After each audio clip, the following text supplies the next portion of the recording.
కూడి వచ్చిన మీ అందరికీ ప్రభు అయిన యేసుక్రీస్తు నామములో వందనాలు. సంతోషంగా ప్రభు చేతులు స్తోత్రం చెప్తామా? కొద్దిగా బిగ్గరగా, కొద్దిగా హల్లెలూయా. ప్రభు మిమ్మల్ని బలపరిచి నడిపించిన దాకా మంచిదండి. ఈ ఉపవాస పండుగలు యొక్క 4వ దినానికి మనం వచ్చి ఉన్నాము. కాబట్టి దేవుడు మనతోనే మాట్లాడుతూ వచ్చాడు. ఆయన మాట్లాడట,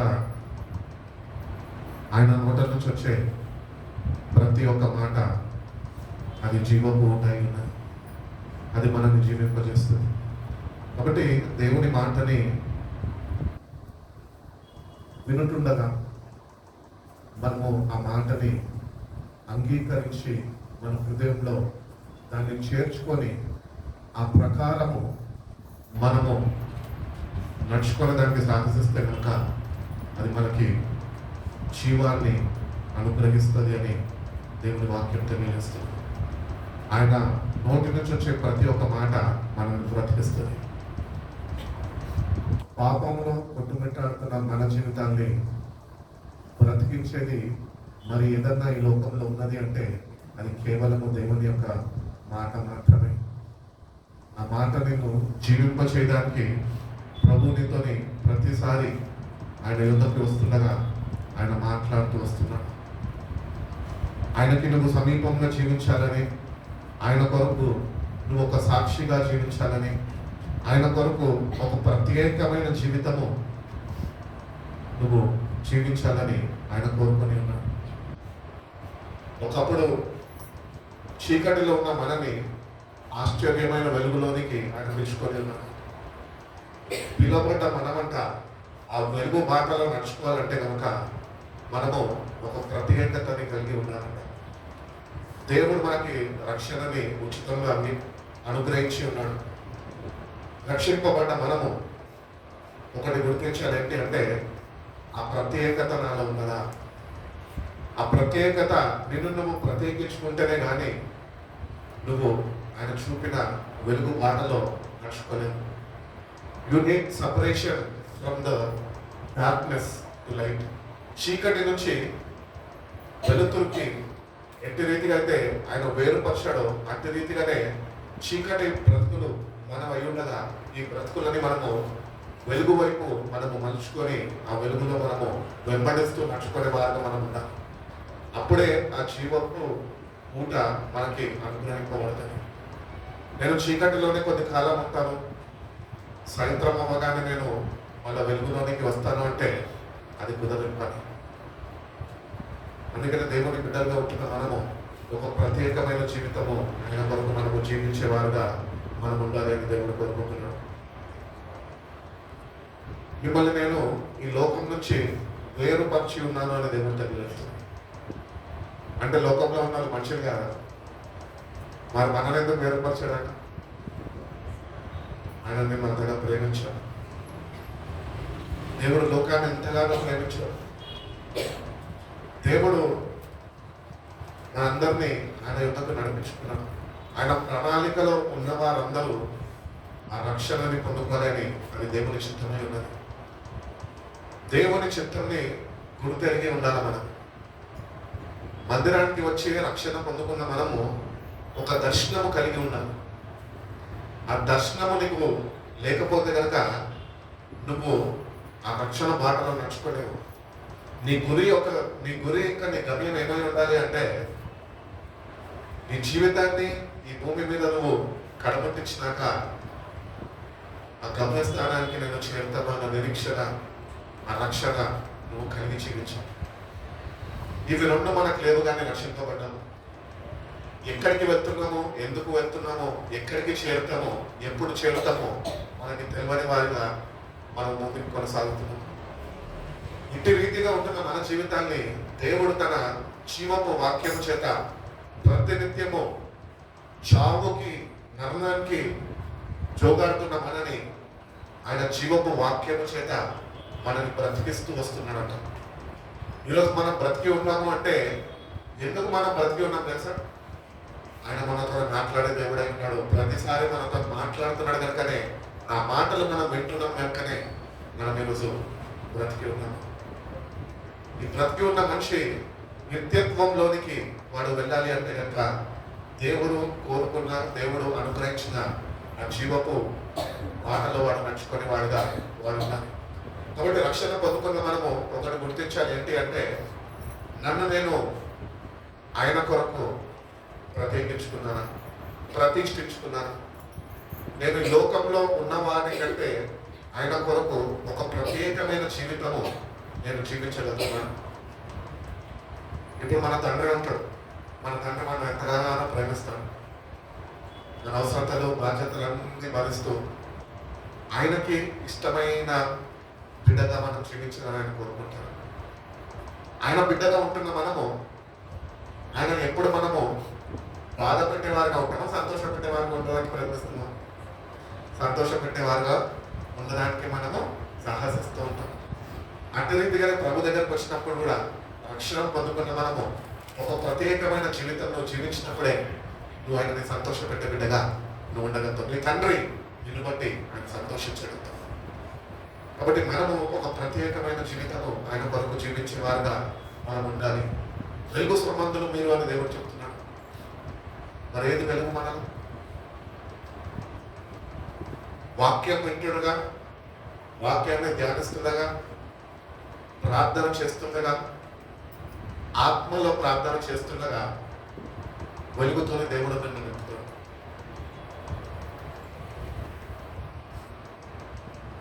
లైట్ ఉన్నది, స్విచ్ ఉన్నది, అది వేస్తేనే కదా లైట్ వెలుగుతుంది. అట్టి రీతిగానే దేవుని బిడ్డలుగా మనము వాక్యము, వాక్య ధ్యానము, ప్రార్థన, పరిశుద్ధ ఆత్మలో ప్రార్థన చేసినప్పుడే మనము వెలిగింపబడతాము. ఈ చీకటి లోకంలో ఉంటున్న మనము వెలుగు సంబంధులుగా మనము ఉండాలి అని దేవుని కోరుకున్నాము. మీరు వెలుగు సంబంధులు, నన్ను వెంబడించేవారు. చీకటికి వెలుగుకి ఏమాత్రం పొత్తు లేదు. కాబట్టి చీకటి లోకంలో పోయిన మన జీవితాలు ఉంటుంటే కనుక మన జీవితాన్ని మనం సరి చేసుకునే దిద్దుబాటు కాలం ఇది. We have to correct ourselves through the word of God and through the spirit of God. దేవుని వాక్యము చేత, ఆయన అనుగ్రహిస్తున్న పరిశుద్ధాత్మ చేత మనము సరిదిద్దబడాలి అన్న రోజులు ఇవి. ఈ రోజుల్లో ఉంటున్న మనము, రక్షణ పొందుకున్న మనము, రక్షణ మనకి వ్యక్తిగతమైనది. ఎవడి రక్షణ బాందే అని వాక్యం చదివిస్తున్నాం. కాబట్టి రక్షణ పొందుకున్న మనము ఈ రక్షణని మనము ఎట్లా కొనసాగిస్తున్నాము, మనము జాగ్రత్తగా కొనసాగించాలని వాక్యం చదివిస్తాం. భయముతోనూ వణుకుతోనూ దాన్ని కొనసాగించుంది అని దేవుని వాక్యం మనకి తెలియజేస్తుంది. కాబట్టి వెలుగు సంబంధంలో మనము ఉండాలి. కానీ చీకటి లోకంలో ఉంటున్న మనము, చీకటే మన మీద పరిపాలన చేస్తుంది. ఎందుకంటే మనలో ఇంకా వెలుగుతోని మనము నింపబడలేదు, ఇంకా వెలిగింపబడలేదు కనుకనే చీకటి మన మీద అధికారము చేస్తున్నది. ఈ చీకటి నీ మీద అధికారము చేసే అంత కాలము నువ్వు వెలుగు సంబంధిగా నువ్వు ఏమాత్రము జీవించలేవు. నువ్వు వెలుగు సంబంధిగా ఉండాలి అంటే కనుక చీకటి నుంచి నువ్వు వేరు చేయబడాలా. నువ్వే నీ అంతటా నువ్వు వేరుపరచుకొని ప్రభువా నన్ను నేను వేరుపరచుకుండగా నీ వెలుగుతో నన్ను నింపు అని నువ్వు ప్రభువుని అడిగినప్పుడు, నీకు ఇష్టమే కనుక చీకటిని విడిచిపెట్టడానికి, నువ్వు వెలుగులో రావడానికి నువ్వు సిద్ధపడుతున్నావు కనుక నేను నిన్ను వెలుగుతోని నింపి ఆ మాటలో నేను నడిపిస్తానని ప్రభు కోరుకుంటున్నాను. బట్ ఫస్ట్ ఆఫ్ ఆల్ మన పార్ట్ మనం చేయాలి, మన వంతు మనం చేయకుండా ప్రభావ చీకట్లలో ఉన్న ఒకసారి నన్ను జ్ఞాపకం చేసుకో, నన్ను వెలుగులోనికి నడిపించు అంటే ఆయన నడిపించలేదు. అందుకనే మనము ఏ పాపిష్టి క్రియలు, చీకటి క్రియల్లో ఉన్నామో వాటిని గుర్తించి వాటి నిమిత్తము దేవుని సన్నిధికి వచ్చి పశ్చాత్తాపడి విరిగి కలిగిన హృదయంతో అర్పణగా మనము అర్పించి పాప క్షమాపణ పొందుకొని ఈ మహిమకి వెలుగుతోనే నన్ను నింపు ప్రభా, వెలుగు సంబంధిగా నేను జీవించే బిడ్డగా నా జీవితాన్ని నువ్వు మార్చు ప్రభా. నన్ను ప్రభుని అడిగినప్పుడు, ప్రభుతోని గడిపినప్పుడు, ప్రభు తన శక్తితోనే నన్ను నింపినప్పుడు నువ్వు వెలుగు సంబంధిగా నీ జీవితం మారుతుంది. ఏమేం చేయాలా? ప్రభుని అడగాల, నెక్స్ట్ ఆయనతో గడపాలా, నెక్స్ట్ పరిశుద్ధాత్మతోనే నింపబడాలి. ఈ 3 స్టెప్స్ మనం ఫాలో అవ్వాలండి. ఈ 3 స్టెప్స్ మనం ఫాలో అవ్వకుండా ప్రార్థన పనులాగా వచ్చేసి ప్రభావ నన్ను క్షమించో, నన్ను వెలుగుతో నింపలేడు. ఆయన మన దగ్గర, దేవుడు మన దగ్గర నుంచి ఏం కోరుకుంటున్నాడు తెలుసా? సావాసం కోరుకుంటున్నాడు. అంటే ఆయనకు స్నేహితులు లేరా? ఆయనకు స్నేహితులు లేరా? నువ్వే ఆయనకు స్నేహితుడు అని బయట చెప్తున్నది. నేను మిమ్మల్ని దాసలుగా పిలవలేదు, కానీ నేను మిమ్మల్ని స్నేహితులుగా స్వీకరించుకొని ఉన్నాను. He's calling you as a friend. Friend దగ్గర నుంచి ఏం కోరుకుంటాడు? ఫ్రెండ్షిప్ కోరుకుంటాడు. అవునా? దేవుడు కూడా మన దగ్గర నుంచి అదే కోరుకుంటున్నాడు. అందుకనే మనం ఆయన దగ్గరికి వచ్చిన మనము ఆయనతో గడిపే వారుగా మనం ఉన్నాం. ఆయన అనుగ్రహిస్తున్న పరిశుద్ధాత్మతో నింపబడిన వారుగా, ఆయన అడిగే వారిగా మనం ఉన్నప్పుడు ఆయన వెలుగుతోనే మనల్ని నింపే దేవుడై ఉన్నాడు. నేను ఈ లోకానికి వెలుగై ఉన్నాను అని చెప్పి ఉన్నాడు కదా దేవుడు. మళ్ళా కొద్ది కిందకి వాక్య భాగంలో చదువుకుంటూ వస్తే కొద్ది లక్షణాలు అయిపోయినాక అక్కడ అంటాడు, మీరే ఈ లోకానికి వెలుగై ఉన్నాను అంట. అంటే యు నీడ్ ద ట్రాన్స్ఫర్మేషన్. నీలో చీకటి నీలో నుంచి తొలగిపోయి వెలుగుతో నువ్వు నింపబడాలి అనగానే చెప్పిన రీతిగా 3 మెట్లలో ప్రార్థించాలా. ప్రభుని అడగాల, ప్రభుతోని గడపాలా, ప్రభు అనుగ్రహిస్తున్న పరిశుద్ధాత్మ శక్తితో నువ్వు నింపబడాలా, వెలుగుమయంగా నీ జీవితము మార్చబడాలి. అందుకని దేవుని దగ్గరకు వస్తున్న మనము ఈరోజు మన ముందు ఒక ప్రశ్న దేవుడు పెడుతున్నాడు. ఏంటి అంటే, క్రైస్తవుడివే సరే బాగానే ఉంది, రక్షణ పొందుకున్నావు, బాప్తిజం తీసుకున్నావు, బాగానే ఉంది, కానీ నువ్వు నిజంగా వెలుగు సంబంధిగా, చీకటి సంబంధిగా, ఇంకా వెలుగుతోనే నీకు సావాసం ఉందా, లేకపోతే చీకటితోనే నీకు సావాసిస్తున్నావా? ఆ దేవుడు మనతో మాట్లాడుతున్నాడు. కాబట్టి ఈరోజు మనం ఎక్కడ ఉన్నాము, మన జీవితాలు ఎక్కడ పట్టబడి ఉన్నాయి, ఎక్కడ నువ్వు త్రోవ మర్చిపోయి నువ్వు ఎక్కడో అయోమయ స్థితిలో నువ్వు ఉంటున్నావేమో, నాకు దేవుడు తెలియజేస్తున్నావు. నా దగ్గర నువ్వు నాతో మాట్లాడు, నన్ను బ్రతిమలాడుకో, నన్ను వేడుకో, నా సన్నిధిలో వేచేట్టు, నాతో సావాసించు. ఈ వాక్యం చేత ఆయన మనం వెలిగిస్తారండి. అందుకని కీర్తనకారుడు అంటారు కదా, ఈ వాక్యమే నా పాదములకు దీపమై ఉన్నది, నా త్రోవకు అది వెలుగై ఉన్నది. ఇది ఎందరైతే ఈ వాక్యాన్ని కలిగి జీవిస్తారో వాళ్ళకి అది త్రోవకి వెలుగుగా ఉన్నదంట. అనగా వాళ్ళు వెలుగు సంబంధులుగా నడుచుకునేదానికి సాహసిస్తుంది వాక్యం మనతో. ఆ వాక్యమే దేవుడు అయినాడు. ఆ వాక్యాన్ని మనం ప్రేమించినప్పుడు పరిశుద్ధాత్మ కుమ్మరింపు అనేది మనకు అనుగ్రహింపబడుతుంది. అప్పుడు మనం వెలుగుతో మనము నింపబడి వెలుగు సంబంధులుగా మనం ఈ చీకటి లోకంలో జీవించిన వారిగా మనం ఉండగలుగుతామని దేవుడు వాక్యం తెలియదు. ఎఫెసీయులకు రాసిన పత్రిక కదండి, ఎఫెసీయులకు రాసిన పత్రిక 5వ అధ్యాయము,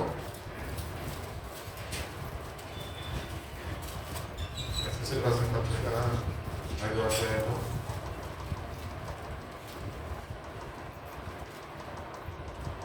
8వ వాక్యం చూస్తాం. మీరు పూర్వమందు చీకటి ఉంటుంది, ఇప్పుడైతే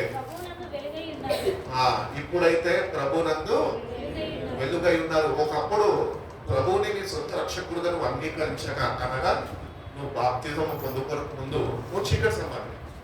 కానీ నువ్వు ఎప్పుడైతే ప్రభువుని నీ సొంత రక్షకుడుగా నువ్వు అంగీకరించావో, ఎప్పుడైతే ఆయన కొరకు నేను జీవిస్తాను అని ఒక నిశ్చయతను తీసుకొని ఉన్నావు, కలిగి ఉన్నావు, ఆ ప్రకారము నువ్వు బాప్తిజం తీసుకొని ఆయన కొరకు నువ్వు లేపబడి ఉన్నావు, నువ్వు వెలుగు సంబంధమే వాక్యంలో ఆయన యొక్క మనకు వెలుగు సంబంధులుగా ఉన్నాము అని తెలియదు. చదువుకోలేదు. వెలుగు ఫలము సమస్త విధములైన మంచితనము, నీతి, సత్యమను వాటిలో కనబడుచున్నది. దేవుడే సత్యమై ఉన్నాడు. నేనే మార్గము, జీవము, సత్యము. ఆయన దగ్గరికి వచ్చిన మనము ఆయనలో ఆ వెలుగుని చూస్తూ ఆ వెలుగుని మనము పొందుకునే వారుగా మనం ఉండాలి, వెలిగింపబడాలి. ఆయన దగ్గరకు వస్తున్నామంటే చీకటి బ్రతుకులు అక్కర్లే, మనకు అక్కడికి రావు అని.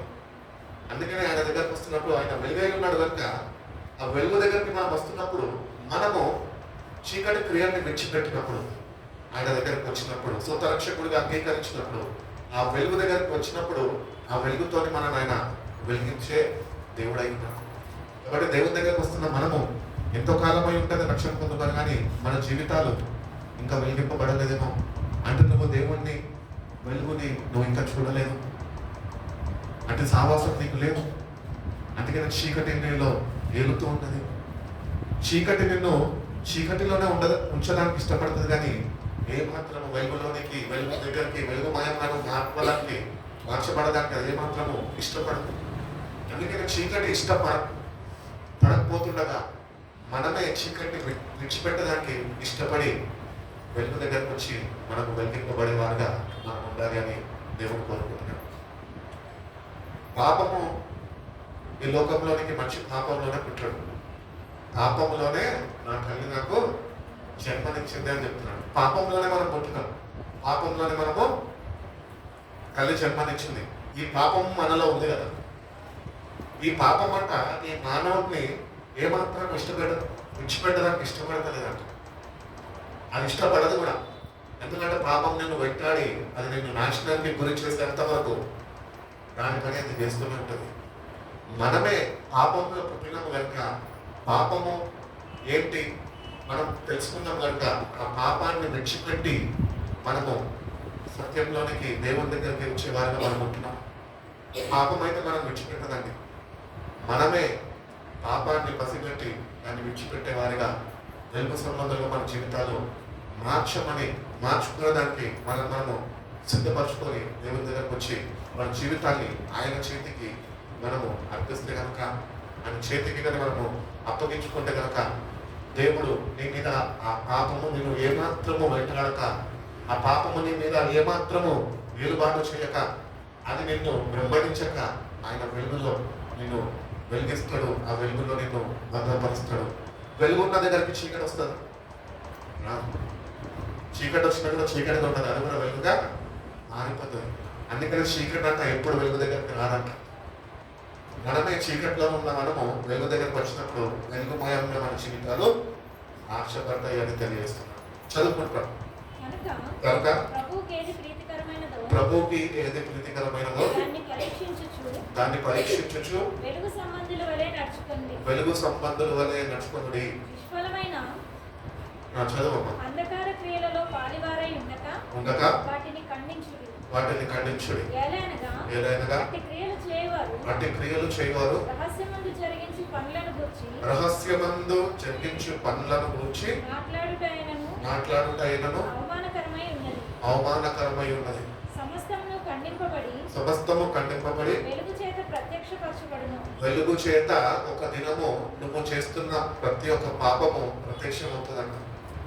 కాబట్టి అది నువ్వు ప్రత్యక్షము అవ్వే వరకు నువ్వు ఉండక చీకటిలో నీ జీవితాన్ని మార్చుకొని నువ్వు వెలుగు సంబంధిగా మారడానికి ఇష్టపడితే కనుక ఆ భయంకరమైన దేవుని ఎదుట ఆ భయంకరమైన అవమానం నుంచి కానీ దేవుని యొక్క ఉగ్రత నుంచి నువ్వు తప్పించబడేవాడిగా నువ్వు ఉండగలుగుతావు. కాబట్టి ఒకరోజు నువ్వు చేస్తున్న ప్రతి ఒక్క చీకటి క్రియలు అవన్నీ బట్టబయలు దాకపోతున్నాయి. దేవుడు వాటిలన్నింటి పటాపంచలు చేయబోతున్నాడు ఆయన వెలుగులో. ఎక్కడెక్కడ ఏం చేసినావు, ఎక్కడెక్కడ ఏం చేయబోతున్నావు, ఇంకా ఏమేమి పాపిష్ట తలంపులు నువ్వు కలిగి ఉన్నావు, ఇవన్నీ ఒకరోజు ఆయన వెలుగులావి బయలుపరుస్తాడు, బట్టబయలు చేస్తాడు. అందుకనే ఆయన ముందు మనం నిలబడాలి కనుక, ఆయన బిడ్డలుగా మనం ఆయనతో వెలుగులు జీవించాలి కనుక ఇవన్నీ ఆయన బయట పెట్టకపోతే నువ్వు వెళ్ళి నువ్వు పాపిని అని ఆయన దగ్గర ఒప్పుకొని నన్ను పరిశుద్ధుడిగా మార్చు ప్రభా, నీ వెలుగు సంబంధిగా నన్ను తీర్చిదిద్దు ప్రభా అని నిన్ను నువ్వు నాకు అప్పగించుకుంటే కనుక నువ్వు బ్రతికి బయటపడతావు. నా రక్షణని అనుగ్రహింపబడుతుంది.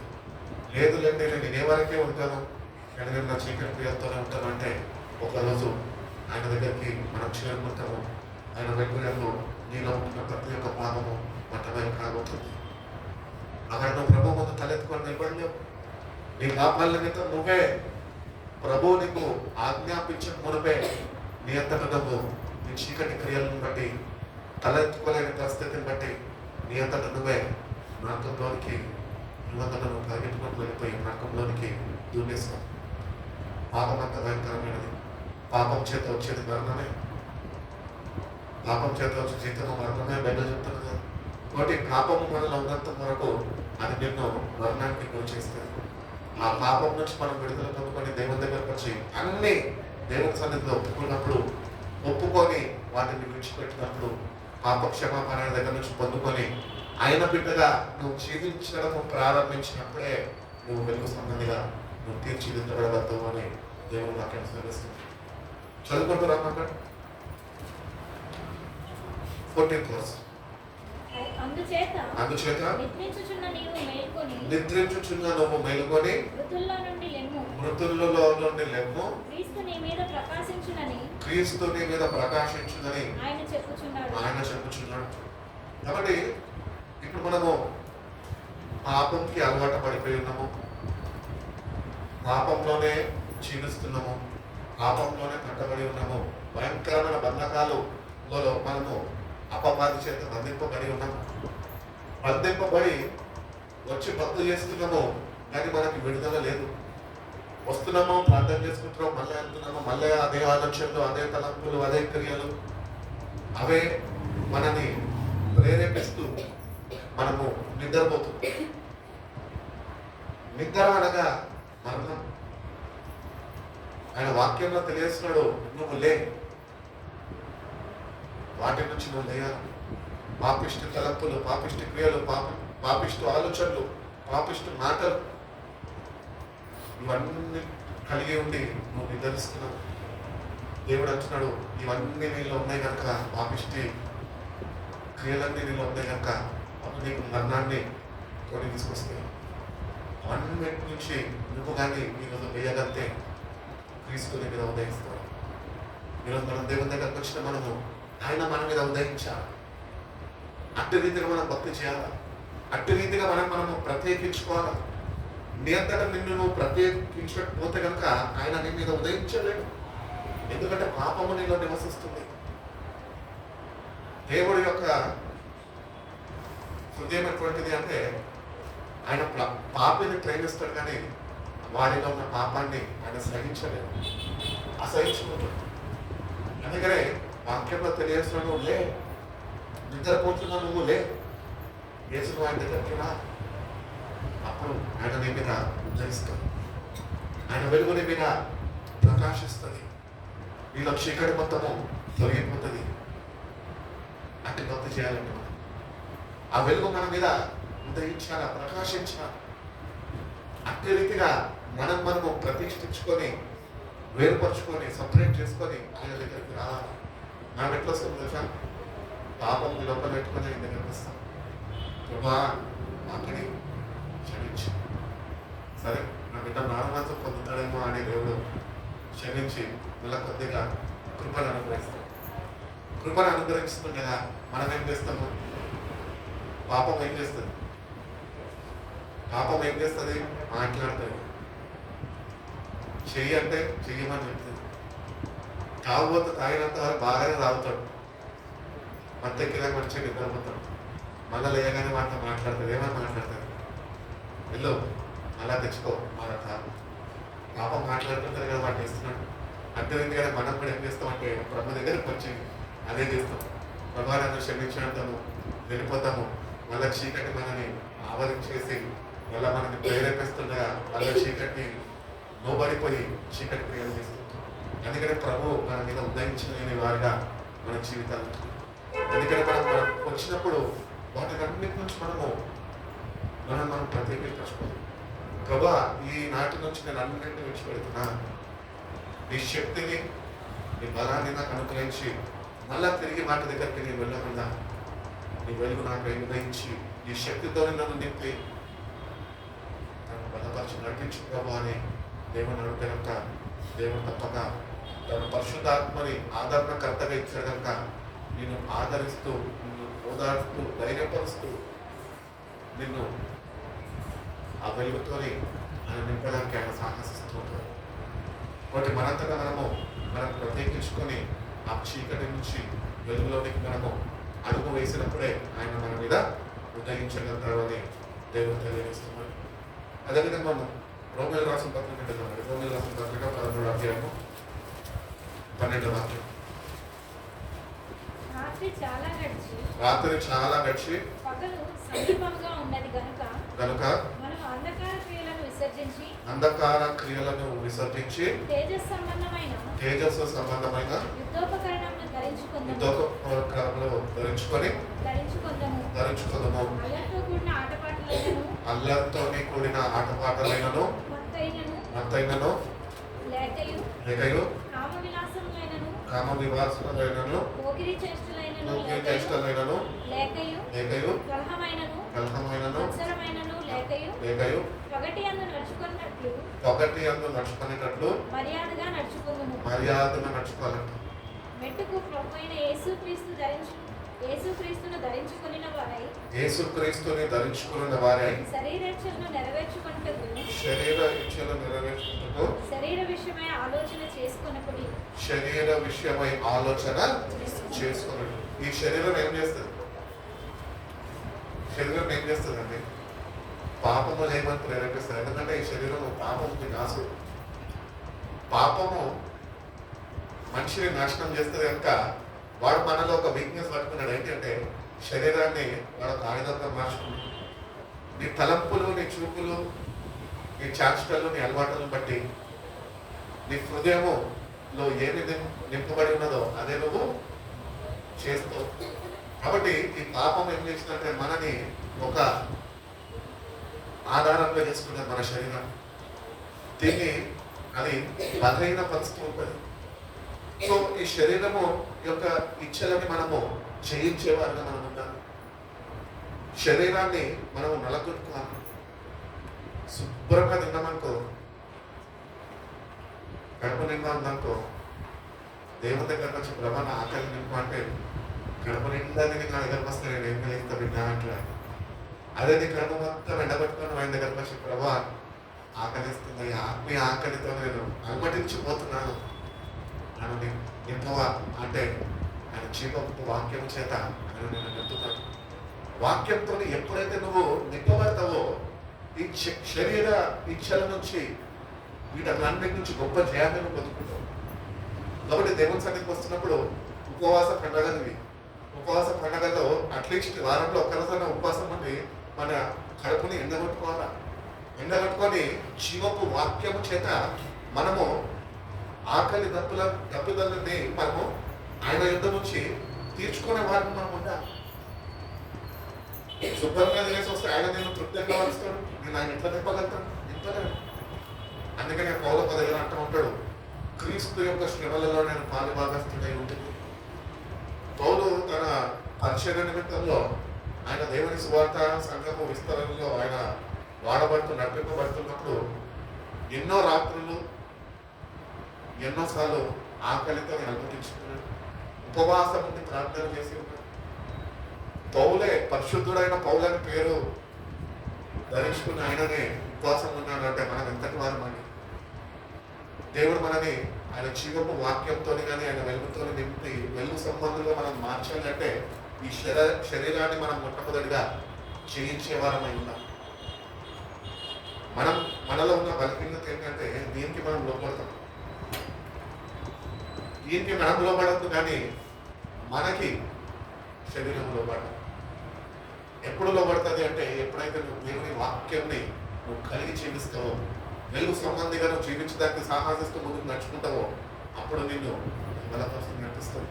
కాబట్టి దేవుని దగ్గరకు వస్తున్న మనము వీటిలన్నింటినీ జయించేవారుగానే ఉంటున్నాము.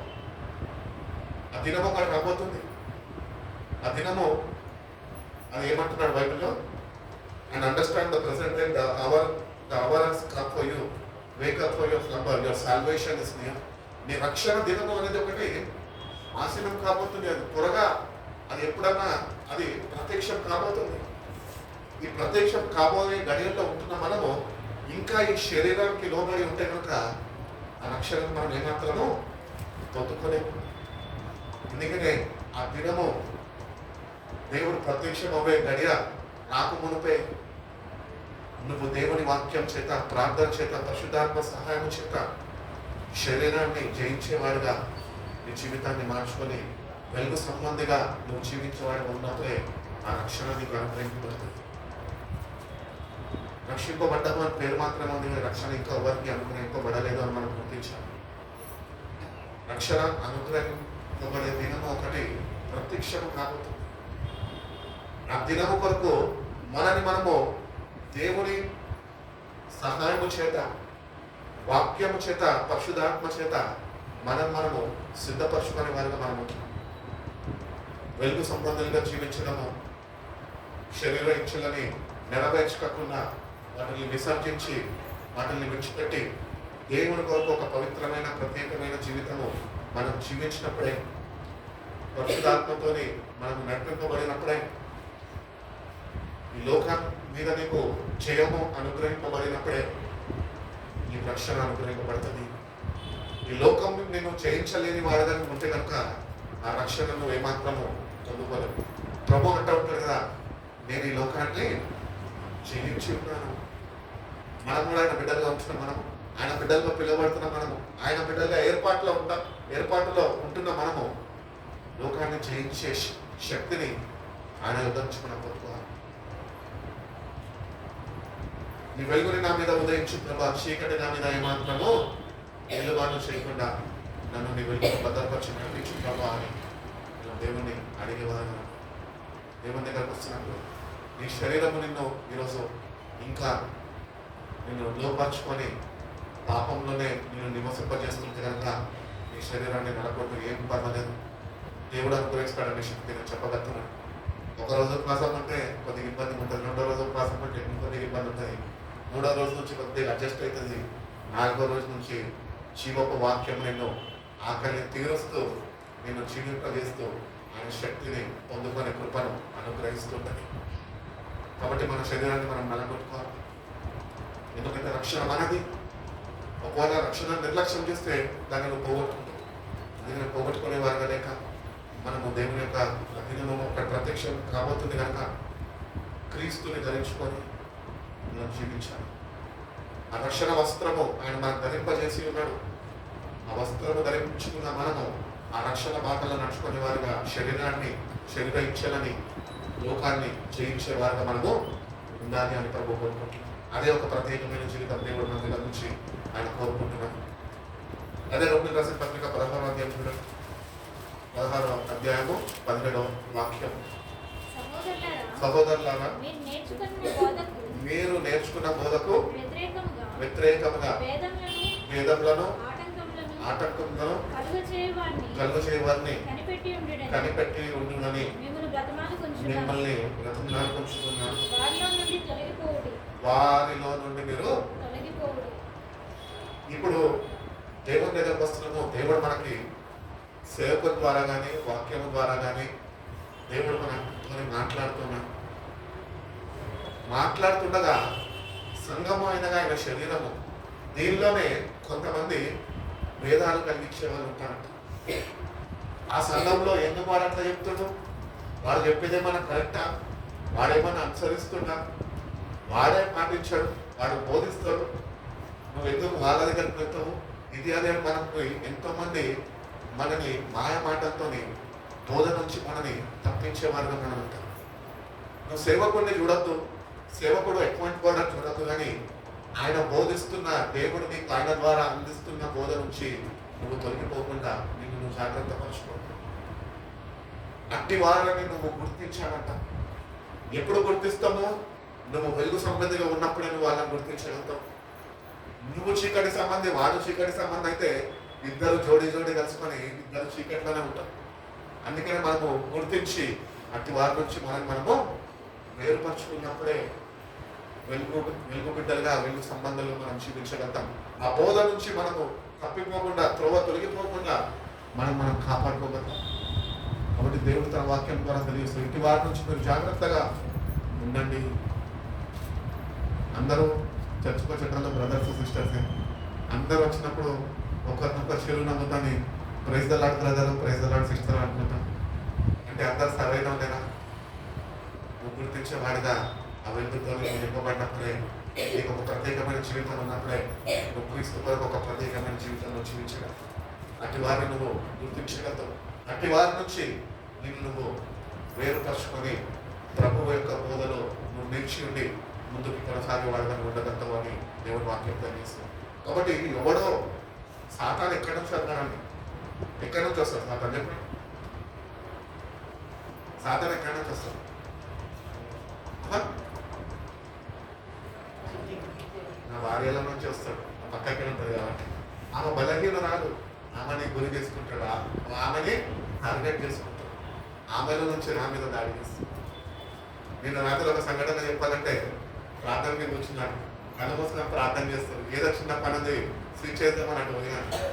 ఉపవాసంలో ఉంటున్నా కదా, సాతాను ఏం చేయాలి అర్థం కాక ఏదో ఒక విధంగా దాడి చేయాలని చెప్పి అటు పోగానే మా పిల్ల పెట్టి చిక్కుకుపోయి చెట్లకి మొత్తం దాని పెట్టినంత చిక్కుకెళ్ళి ప్రార్థనలో ఉంటున్నా. నేను వెళ్ళి స్విచ్ చేద్దామని దాన్ని చూసి దాన్ని నడిపిద్దామని పోతే నాకు మీద పడి పెద్ద దాడి చేసింది. అపవాదం ఎక్కడి నుంచో రానండి. ఎప్పుడైతే నీకు స్థిరమైన మనసు ఉంటుంది, లేకపోతే దేవుడి మీద నింపకపోతే, ఎప్పుడైనా కొద్దిగా పక్కకు నువ్వు దిగితే వాడు ఎప్పుడైనా దాడి చేస్తాడు. నేను ఎప్పుడైనా దేవుని మార్గం నుంచి వాడు తొలగించడానికి వాడు ప్రయత్నిస్తూనే ఉంటాడు. మనమే జాగ్రత్త వహించి మనము ఆ దేవుడు అనుగ్రహిస్తున్న ఆ కాపుదలలో మనము జాగ్రత్త వహించి మనం ముందుకు నడుచుకునే వారుగా మనం ఉంటాం. కాబట్టి ఇటు వారు సంఘంలో ఉంటారు. సంఘానికి వస్తున్నప్పుడు ఒకటి నువ్వు గుర్తించాలి, ఏంటి అంటే సంఘానికి వెళ్ళి నా సావాసాలు బలపరచబడుతున్నాయా, నేను ఇతరులతో నా సావాసాన్ని బలపరచుకుంటున్నానా, లేకపోతే నేను ఆత్మీయంగా బలపడుతున్నాను. సంఘానికి వస్తున్నప్పుడు చాలా మంది సావాసం కోరుకుంటారు. సంఘంగా సమాజంగా కూడడం మారద్దాం అని చెప్పాడు, మంచిది. కానీ దేవుడు ఒక జ్ఞాపకం చేస్తారు, ఇంటి వారు కూడా ఉంటారు నిన్ను తప్పించేవారు, వాళ్ళ నుంచి నువ్వు ఏర్పరచుకో. సంఘంలో ఏ సంఘానికైనా వెళ్ళను, వాళ్ళందరూ చేసేది దేవుని వాక్యమే. ఆ వాక్యానికి అడ్డకట్టబడి నీ జీవితాన్ని ముందుకు కొనసాగించుకుంటే, ఆత్మీయ ఎదుగుదల నీకుంటే నీకు ఏమాత్రం మోకా ఉండదు. లేదు వచ్చాను విన్నాను విడిచిపెట్టాను కానీ అక్కడ ఉన్న వారిని నేను పట్టుకొని కలిసి జీవిస్తున్నాను అనుకుంటే కనుక వాళ్ళతో నువ్వు నాశనానికి గురైపోతావు. అట్టి వారిని మనం పసిగట్టే వారిగా ఉండాలి అంటే వెలుగు సంబంధంలో మనము ఉండాలి అని దేవుడు కోరుకుంటున్నాను. కొరింథీయుల రాసిన 2వ పత్రిక 6వ అధ్యాయం 14వ వాక్యం.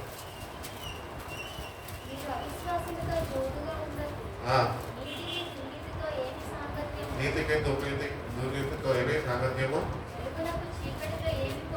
ఏమి పొత్తు, ఏమి సంబంధము,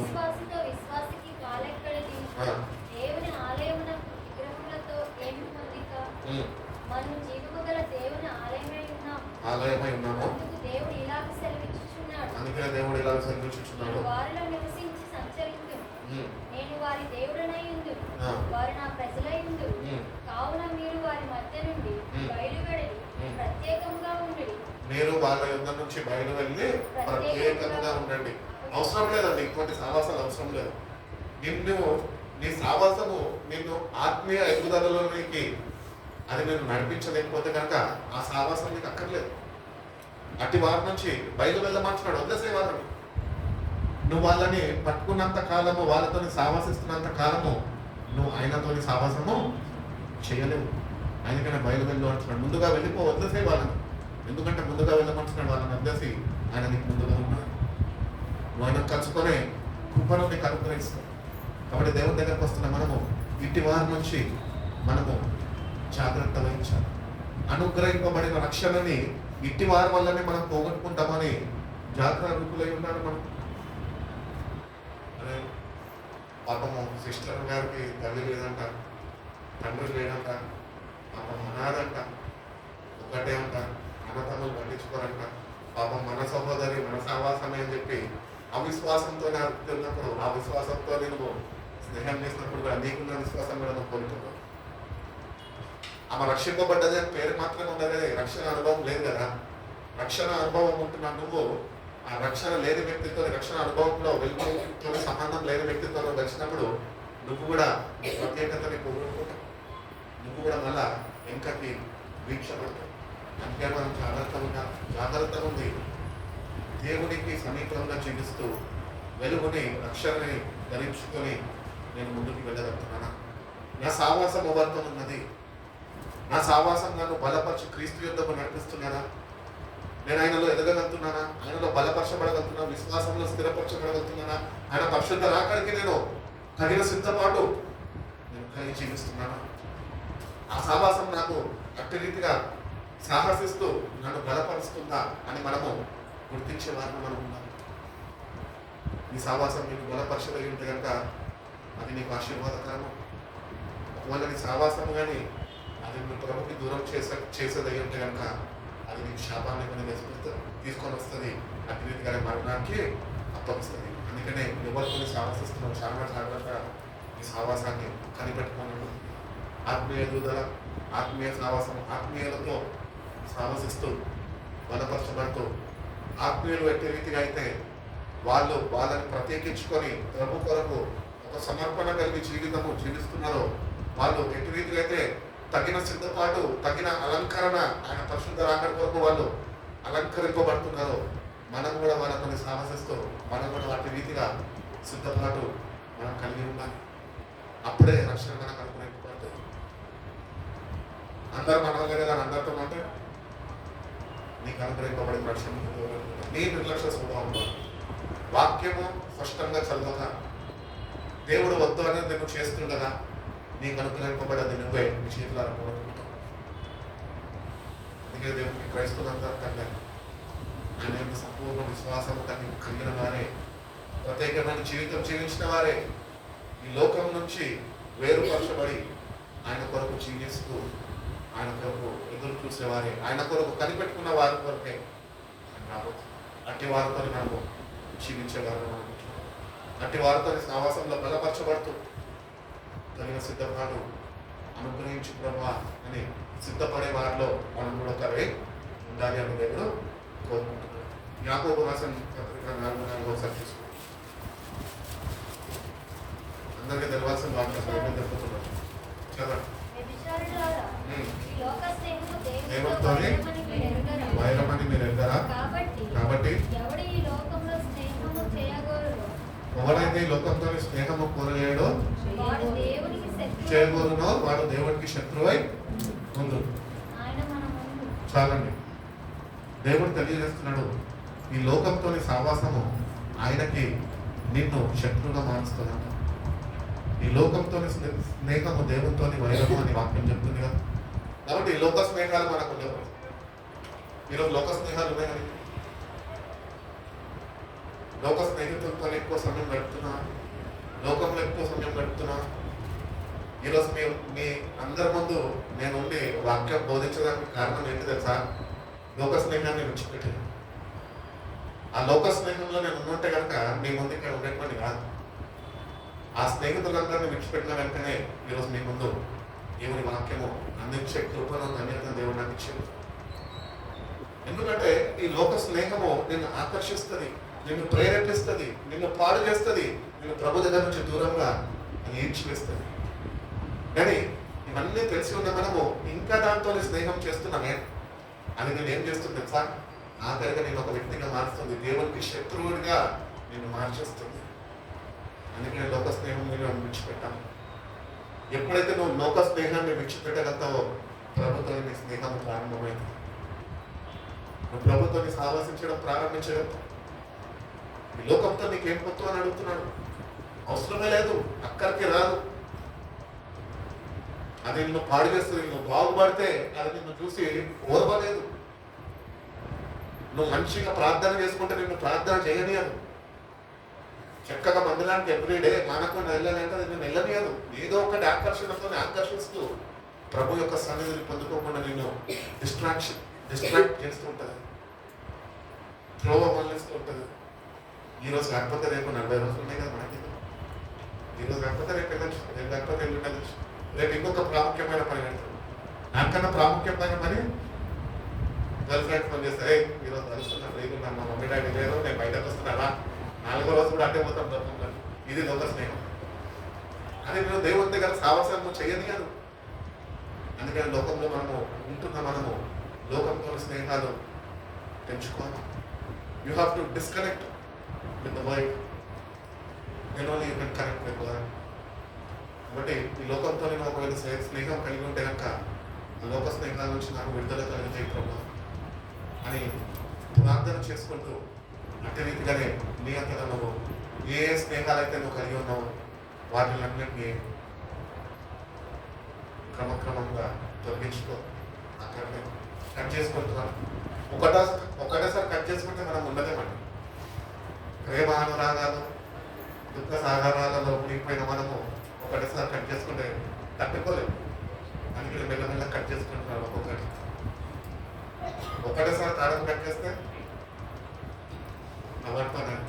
అందుకని మెల్లమెల్ల కట్ చేసుకుంటూ వస్తే పొడుగు తాడు కాస్త చిన్న తాడుగా మార్చబడుతుంది. అది కూడా కట్ చేసేస్తే దేవంతులను నీ కాడు అర్థమవుతాడు. అందుకని లోకంతో స్నేహం చేయొద్దు అని దేవుడు చెప్తుంది. ఒకవేళ నువ్వు చేసే వ్యక్తిగా ఉంటే నువ్వు నాకు శత్రువుడివి అని ఆయన జ్ఞాపకం చేస్తుంది. కాబట్టి నువ్వు దేవుని శత్రువుగా దేవుని బిడ్డగా జీవిస్తున్నావు. మనం దేవునికి బిడ్డలుగా ఉంటున్నాం. దేవుని బిడ్డలుగా పిలువబడుతున్నాం. మనం దేవుణ్ణి ఆరాధిస్తున్నాం. మనం దేవునికి ప్రార్థిస్తున్నాం. మనం దేవుని వాక్యం వింటున్నాం. మనం లోకంతో స్నేహం కలిగే మాత్రము ఉండకూడదు. దేవుని ఫాస్టింగ్ వ్యవస్థ తెలియజేస్తున్నాడు ఏంటంటే మొదటి బిడ్డని లోకంతో స్నేహం.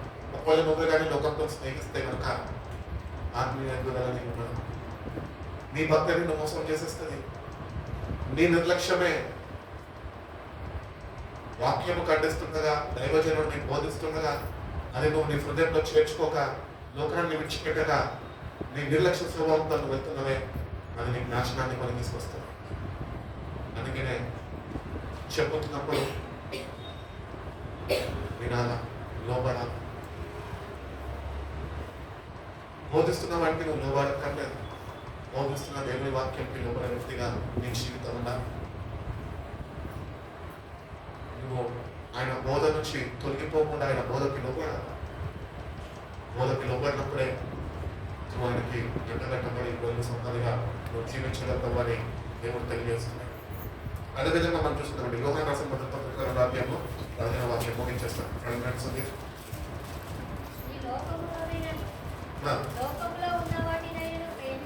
ఈ లోకంలో ఉన్న వాటిని దేవుని మీరు ప్రేమించద్దు. ఎవడైనాను లోకమును ప్రేమించిన ఎడల తండ్రి ప్రేమ వానిలో ఉండదు. చదువుకుంటున్నాం.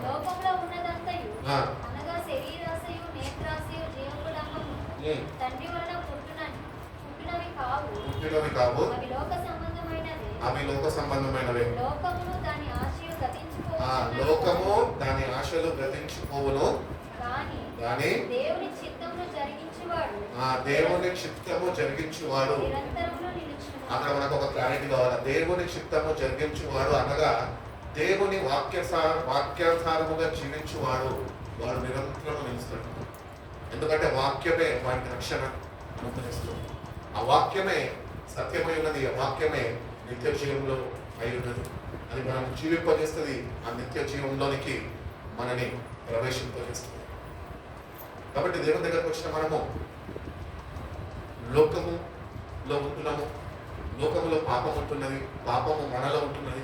దాని నుంచి వేరుపరుచుకొని ఒకటి గుర్తించాల దేవుని బిడ్డలుగా ఏంటంటే లోకము దాని ఆశలు గతించిపోతాయి, అనగా ఒకరోజు నాశనం అయిపోతాయి. భయంకరమైన నరకపు అగ్నిలో అవి కాలిపోతాయి. వాటితోనే నువ్వు కూడా నాశనం అవ్వడానికి ఇష్టపడుతున్నావు.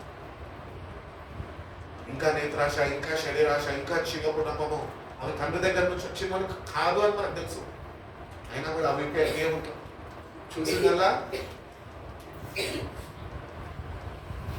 చూసిందంతా కావాలి. అట్లనే కదా అవ్వ అన్ని ఇచ్చాడు. శుభ్రంగా తిని సమృద్ధి కలిగి ఉండమన్నాడు. దాన్ని చూసింది కళ్ళకి ఎట్లా అనిపించిందంట. అబ్బా రమ్యమైనదిగా అనిపించింది. చూసింది, కోరుకుంది, పాపాన్ని పని తెచ్చిపెట్టుకుంది. కన్నులతోని ఏమి చూస్తున్నావు? అది పవిత్రమైనదా? పవిత్రమైనదా? జాగ్రత్త. నేత్రాశ చేయించిన వాడు ఉండాలి అంటే దేవుని వాక్యంతో నువ్వు వెళ్ళిపోయే వాడిగా నిశ్చితము ఆశపడాలి. రెండవది శరీరాశ. నా ప్రాణమా తిను నా కోసం శుభ్రంగా తింటే చాలు. పక్కన లేకపోతే నాకెందుకు? నేను నా ఇంటి వారు యెహోవాను సేవించేద్దాం అన్నట్టు శుభ్రంగా తిరిగి తాగి పట్టుకుంటాం. జయించాలని శరీరంని జయించే వాళ్ళం.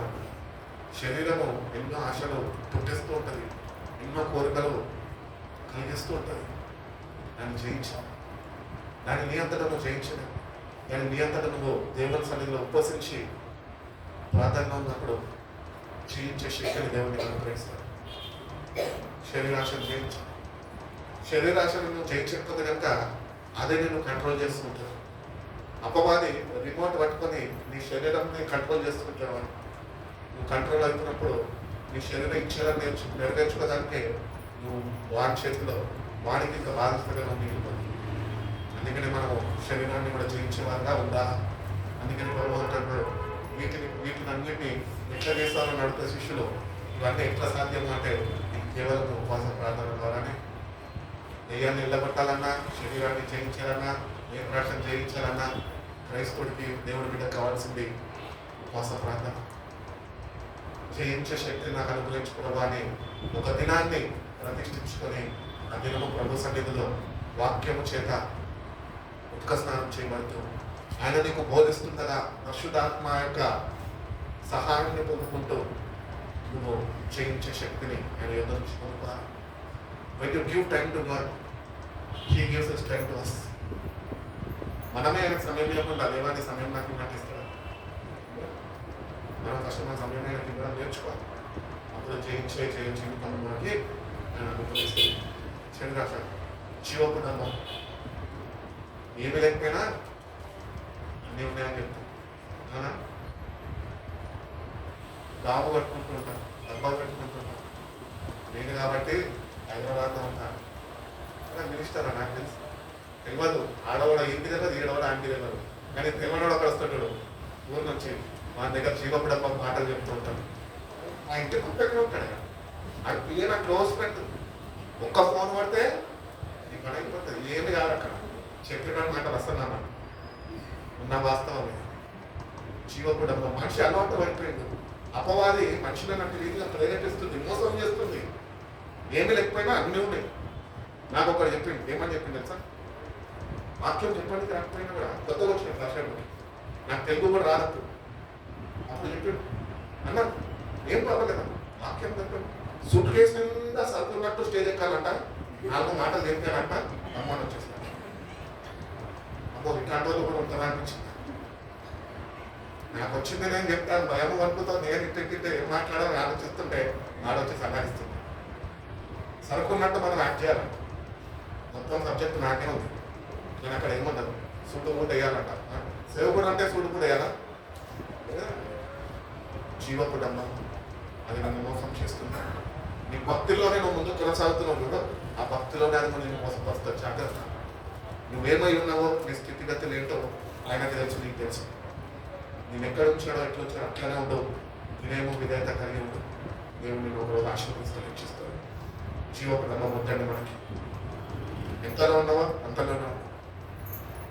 చాలా మంది ఉంటారు 20,000 శాలరీ వస్తుంటే 60,000 80,000 శాలరీ వస్తున్నట్టు గొప్పగా మాట్లాడుతూ ఉంటారు. మాటలు ఎందుకు ఎవరికైనా అక్కడికి వస్తే పక్కన సిస్టర్ ఉంది ఒక 5,000 ఫీజు కట్టుకోవాలి అంటే వాళ్ళు ఇయ్యారు. ఎందుకంటే మన దగ్గర ఉండవు. ఇట్లాంటి వేషాలు వేస్తూ ఉంటారు. ఇట్లాంటి వాళ్ళతో వేరుపరచుకొని చెప్పారు కదా. ఇట్లాంటి వాళ్ళు అందరూ ఉంటారు. చాలా ఉంటారు. వీటిలన్నిటిని చేయించే వెలుగు శక్తిని మనలో ఉన్నప్పుడే మనం వీటిని చేయించగలం. అవి తండ్రి దగ్గర నుంచి వచ్చింది కాదు అని క్లియర్గా చెప్తాం. దేవుడు మనకు ఆలోచన పుట్టించాడు. అపవాది మనలో ఆ ప్రేరేపణ కలిగించి అట్టి రీతిగా మన ప్రవర్తనను మార్చి మనల్ని దేవుని దగ్గర నుంచి దూరం చేస్తున్నాడు.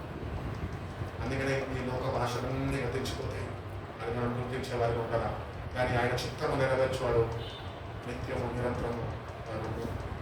కాబట్టి యుగ యుగాల్లో ప్రభుత్వాన్ని జీవించాలంటే ఈ మూడుని మనము జయించే వారుగా ఒక ప్రత్యేకమైన జీవితం జీవిస్తూ మనము ప్రభుకి సమర్పించుకునే వారు మనం ఉండాలి అని దేవుడు తెలియజేస్తాడు. ఆఖరికి ఒక మాట చూపిస్తాడు. పేతురు రాసిన 1:9 ఒకసారి చదువుకొని అయితే చదవండి. ప్రచుర చేయ నిమిత్తము ఏర్పరచబడిన వంశమును రాజులైన యాజకుల సమూహమును పరిశుద్ధ జనమును దేవుని సొత్తైన ప్రజలై ఉన్నారు. కాబట్టి వీఆర్ సపరేటెడ్ పీపుల్. దేవుని బిడ్డగా యాజకుల సమూహముగా ఏర్పరచబడ్డ జనాంగముగా మనము ప్రత్యేకమైన పరిశుద్ధమైన జీవితము జీవించేవారుగా మనం ఉంటున్నాం. ఒకటి, మనం ఒకప్పుడు చీకట్లో ఉన్నప్పుడు మీరు ఆయన ఆశ్చర్యమైన వెలుగులోనికి పిలువబడ్డవారు. He called you into his wonderful life. చీకటిలో నాశనం అయిపోతున్న నీ బ్రతుకుని ఆయన శిలువ మరణం ద్వారా ఆయన మరణించి ఆ చీకటి ఏదైతే నీ మీద ఆధిపత్యం చెలాయిస్తూ నిన్ను నాశనానికి గురి చేస్తుందో దానిలో ఉంటున్న నిన్ను ఆయన తప్పించి ఆయన ఆ మరణాన్ని ఆయన మీద వేసుకొని ఆయన మరణించి నిన్నంట ఆయన శిల్వ మరణము ద్వారా ఆశ్చర్యమైన వెలుగులోని కనిపించుకున్నాడు. వెలుగులో పిలువబడ్డము ఈరోజు ఏం చేయాలి? పరిశుద్ధమైన జనాంగంగా ఆయన సొత్తుగా ఆయన ప్రజలుగా మనము జీవించే వాళ్ళగా మనం ఉండాలి. ఒక ప్రత్యేకమైన జీవితం దేవుని మన దగ్గర నుంచి ఆయన కోరుకుంటున్నాం. కాబట్టి ఒకప్పుడు చీకట్లో ఉంటున్న మనని మరణానికి జీవగాడుతున్న మన జీవితాన్ని మరణంలో కొట్టుబెట్టాడుతున్న మనని జీవింప చేయడానికి ఆయన మన స్థానంలో ఆయన మరణించున్నాడు. ఆయన రక్తం కార్చున్నాడు. నువ్వు ఈరోజు ఆయన యొక్క సంపూర్ణ విశ్వాసము నువ్వు కనపరిస్తే, అట్టి విశ్వాసంతో నేను ఆయన దగ్గరికి రాగలితే, ఆయన నేను చేరుకోగలితే, ఆయన కాచిన రక్తం చేత నేను ప్రతి ఒక్క పాపంని ఒప్పుకొని ఆయన కడమంటే నేను ఆయన కాచిన రక్తం చేత నేను కడిగి నీలో ఉంటున్న ప్రతి ఒక్క పాపాన్ని ఆయన తుడిచివేసి ఆయన వెలుగుతో నింపి ఆయన బిడ్డగా ఆయన సొత్తుగా ఆయన నిన్ను నడిపించే దేవుడే. కాబట్టి మనం ఒకప్పుడు చీకట్లో ఉన్నాము, నేను వెలుగు సంబంధంగా పిలువబడ్డాము. వెలుగులో ఉంటున్న మనము చీకటిలోని ఏమాత్రంగా వెళ్ళడానికి లేదు, కానీ చీకటిని జయించే శక్తిని ఆయన దగ్గర నుంచి ప్రార్థనలో ఉపవాసంలో ఆయన కొని గడుపుతూ మనం పొందుకొని మనము వెలుగు సంబంధాలు వారి గుంపులో మనము చేర్చబడాలి అని దేవుడు. ఈరోజు మనము చీకటి సంబంధంతోనే లేము, మన వెలుగు సంబంధాలతోనే లేము. ఎక్కడ ఉన్నాము? మధ్యలో ఉన్నాము. మన బ్రతుకులు ఎట్లున్నాయి తెలుసా? రెండో పదవుల మీద రెండు కాళ్ళు వేసింది. ఏదైతే పోతుందో మనకు తెలియదు, కానీ ఖర్చులు అయితే మనం పడిపోతామని మనం తెలుసు. అదే కాక దాని నుంచి జాగ్రత్త వహించు. అటన్నా చేర్చగలడు, ఇటన్నా చేర్చగలడు. మరణము జీవము నీ ముందున్నాయి అన్నాడు. మనం కోరుకోవాలి. It is your own decision. దేవుల్లో ఉన్న గొప్పతనం ఏంటి తెలుసా? God honours your decision. నువ్వు తీసుకున్న నిర్ణయాన్ని దేవుడు సందర్భంగా ఆయన స్వీకరిస్తాడు. రక్షణించాడు, వెలుగులోనికి పిలుచుకున్నాడు. లేదు నేను చీకటి సంబంధిగా ఉంటే సరే బిడ్డ నేనైతే ఏం చేయలేదు, నేను తిన్న వల్ల నా చేతులు అయితే నేను షాపే ఉంటాను అన్నట్టు.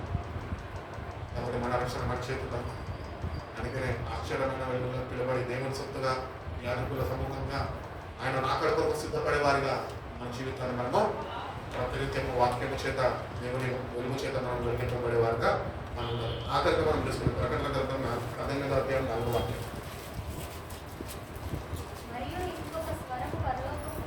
మరియు ఇంకొక స్వరము పరలోకం నుండి ఇలాగూ చెప్పగా నేను వింటిని, నా ప్రజలారా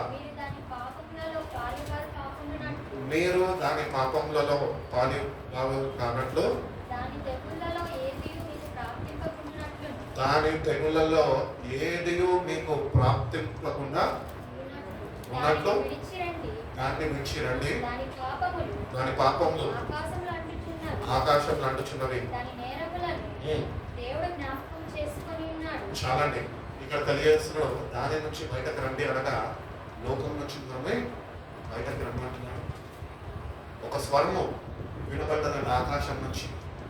ఎవరికి వినబడ్డది చెప్పండి? యోహానికి వినబడ్డది. యోహానికి సంగతిగా చెప్పమని చెప్తున్నాడు. ఇంకొక స్వరం వినబడ్డది, నా ప్రజలని. దాని నుంచి ఎవరు? అది అపవాది అయిన సాతాను. దాని నుంచి బయటకు రమ్మంటున్నాడు. దాని పాపములంట ఆకాశం అంటుంది అంట. దానికి కలిగి ఉన్న వ్యాధి మనకి సోకకుండా మనం వేరుపరచుకుంటున్నాం. బయటకు వచ్చేసాయి. అది నేను రోగాలు చేసేస్తుంది, నాశనానికి గురి చేసేస్తుంది, దేవుని ఉగ్రతకి నేను గురి చేస్తుందా? అందుకనే తెలియజేస్తున్నాడు. మరొక స్వరము ఆకాశం నుంచి వినబడ్డది, నా ప్రజలని దాని నుంచి బయటకు రమ్మంటున్నాడు. ఎందుకు స్వరము ఆకాశం నుంచి వినబడ్డది అంటే దేవుడి రాకడ సమీపమైంది. ఆయన ఏ నిమిషమైనా ఎగరైనా ఆయన రాబోతున్నాడు. ఒకవేళ నువ్వు కానీ దాని నుంచి బయటకి వచ్చేవాడుగా లేకపోతే దేవుని ఉగ్రతకి గురైపోతావు, నాశనానికి గురైపోతావు. అందుకనే సంఘంకు చెప్పుచున్న మాటలు చెవి ఉన్నవారు వినాలంట. వినులు దాకా చెప్తున్నాడు. దేవుడు ఆశిస్తున్నాడు మనమైన మాట వింటామని. ఈరోజు దాని నుంచి నువ్వు బయటకు వచ్చే వ్యక్తిగత జీవితాన్ని మార్చుకుంటే నిత్య జీవం దేవుడిని కనుగొనేస్తాడు. ప్రత్యేకమైన జీవితం ప్రభు కొరకు జీవిస్తూ ఈ లోకాన్ని చేయించేవారుగా, లోకంతో ఏమాత్రము సాంగత్యము లేక, ఆ లోకంలో నుంచి వస్తున్న శాపాలు ఏమాత్రము మనము సాహసిస్తూ మనం కూడా శాపాన్ని కొని తెచ్చుకోక మనం వేరుపరుచుకుంటే, దేవుని కొరకు ప్రత్యేకమైన జీవితం జీవిస్తే దేవుడు ఆయన ప్రత్యక్షమైన గదిలో భయంకరమైన రాబోతున్న దేవుని ఉగ్రత నుంచి ఆయన తప్పించే దేవుడు. కాబట్టి రక్షణ దేవుడు మనకి ఇచ్చాడు.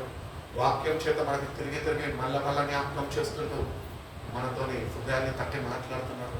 నేటిగా ఆయన స్వరంకి స్పందించి దాని నుంచి బయటకు వస్తే ఈ జీవితం బాగుపడుతుంది, రక్షణ నీకు అనుగ్రహింపబడుతుంది. ఇంకా ఆయన నీకు మళ్ళా తెలియజేస్తుండగా, నీ హృదయాన్ని తగ్గుతుండగా నువ్వు కానీ స్పందించలేని వాడిదాన్ని ఉంటే కనుక దాంతోనే పడుతున్న ఆశ్రయానికి అప్పగింపబడతావు. కాబట్టి దేవుని సంగతికి వచ్చిన మనము వాక్యం ధ్యానిస్తున్నాము. ఒక్క నిమిషం ప్రార్థన చేసుకో. దేవుని సంగతి, ప్రభా ఇంతసేపు నీ వాక్యం విన్నా ప్రభా, ఇంతసేపు నువ్వు నాతో మాట్లాడకూడదు. బైబిల్లో చూపించున్నాను, తలుపు దగ్గర నిల్చొని నేను తడుచున్నాను. ఎవడన్నా స్వరం విని వాడు కానీ తలుపు తీసిన ఆయన నేను వాళ్ళలోనికి వచ్చి నాతో నేను భోజనం చేస్తాను. నిత్య జీవము అనే దేవుడు మనకు అనుగ్రహిస్తాడు. ఒకటి దేవుని సంగతి మనము మన హృదయాన్ని తట్టి ఆయన మాట్లాడి ఉన్నాడు. దేవా నువ్వు నాతో మాట్లాడావు ప్రభా. అవును ప్రభా, ఈ లోకాన్ని నేను చేయించాలి, ఒక ప్రత్యేకమైన జీవితం నీ కొరకు జీవించాలని నువ్వు నా కొరకు మరణించి ఉన్నావు ప్రభా. పరిశుద్ధమైన జీవితం నాకు అనుగ్రహించు ప్రభా. పాపం నుంచి నేను విడుదల నాకు కలిగి ప్రభా. నేను ఆశ్రయిస్తుండగా నీ శిల్వ దగ్గరికి నేను వచ్చి ఉండగా ప్రభా, నువ్వు కాశీమ రక్తము చేత నీ శక్తి చేత నన్ను నింపు ప్రభా, నన్ను బలపరచు ప్రభా. నీ ఎదురైన సంపూర్ణ విశ్వాసము నన్ను పుట్టించు ప్రభా. నీ అందు సంపూర్ణ విశ్వాసము వీక్షణ కలిగి ప్రభా, నీ సహాయాన్ని పొందుకునే కృపను నాకు అనుగ్రహించు ప్రభా. ఈ లోకం నుంచి నన్ను వేరు చేయి ప్రభా. ఈ శక్తితో నన్ను నింపు ప్రభా. ఈ వాక్యం అనే వెలుగుల ప్రభా నా జీవితాన్ని నువ్వు స్థిరపరచు ప్రభా. ఈ పరిశుద్ధ రాకడ కొరకునైనా తగిన అలంకరణ నాకు దయచే ప్రభా. నువ్వు త్వరగా రాబోతున్నావు ప్రభా. దాని నుంచి నువ్వు బయటకు రమ్మంటున్నావు ప్రభా. ఒక ప్రణాళిక బట్టి నీకు వందనాలు. ఒక ఆత్మ కూడా రక్షించిన భాగాన్ని వాక్యం సంధిస్తాం. ఆ ప్రకారమే ప్రభా నువ్వు మాతో మాట్లాడి ఉన్నావు. దాని నుంచి మీరు బయటకు రావాలి, బయటకు వచ్చిన కృపను అనుగ్రహించు, సహాయాన్ని అనుగ్రహించు, పరిశుద్ధాత్మ శక్తిని అనుగ్రహించు, నూతన కార్యాలు జరిగించు.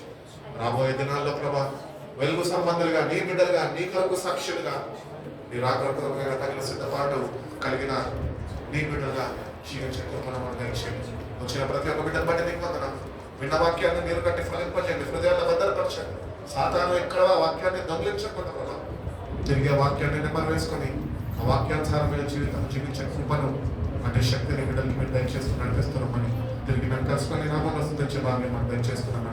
రేపటి దినం కొరకునైనా, పరిశుద్ధ దినం కొరకునైనా సిద్ధపాటు కలిగి మేము ముందుకు వెళ్తుండగా ప్రభా తగిన సిద్ధపాటు ప్రతి ఒక్కరికి దయచేయండి. రేపు కూడా ప్రతి కొరంలోనైనా మేము మా ప్రతి ఒక్కరితో మాట్లాడి ఈ వాక్యం చేత మా చీకటి బ్రతుకుల్ని మీరు వెలుగు చేసి వెలుగుమయంగా మా జీవితాన్ని మార్చుకోగా, మా జీవితాల మీద మా జీవితాల మీద మీరే అధికారిగా, సర్వాధికారిగా, రాజుగా మీరేనైనా మీ స్వాధీనంలోకి మమ్మల్ని తీసుకుంటున్నాను. మీరే నా పొరగాన్ని మమ్మల్ని బలపరిచి నడిపిస్తున్నాను. దృష్టి నుంచి తప్పించండి, పరిశుద్ధాత్మతో బలపరచు, క్రీస్తు అనే బండ మీద స్థిరపరచబడి ప్రభావం మీ పరిశుద్ధ రాకడ కొరకునైనా వేచి చూసే బిడ్డలుగా మమ్మల్ని ప్రతి ఒక్కరిని మేల్కొల్పు, ప్రతి ఒక్కరికి మేము కలుగు చేస్తున్నాను. దిన దీపాలను బిడ్డలతో నుంచి మీరు నడిపించిన క్షేమకరమైన రాత్రి దయచేసి ఉదయకాలం మందిరాలలో సంతోషంగా కృతజ్ఞత అర్పణలతో నేను బిడ్డలు వచ్చి ప్రభా నీ నామం ప్రస్తుతించి ప్రభా నీ సన్నిధి అనుభవించి కృపను బిడ్డలు విడుదల చేసుకున్నాను. బిడ్డలందరినీ మీ చేతులకు అప్పగిస్తుంది. చేతులెత్తి బిడ్డలు మీరు ఆశీర్వదించి మీరు ఎక్కడ బ్రదర్ కాచి కాపాడుకుంటున్నాను. సమస్త ఘనతమైన ప్రభావం మీకు ఆరోపిస్తుంది. బిడ్డలు మీ చేతులకు అప్పగిస్తుంది. ఈ పరిశుద్ధ నామంలో ఈ ప్రాంతంలో మీరు ఉంచుకుంటాం.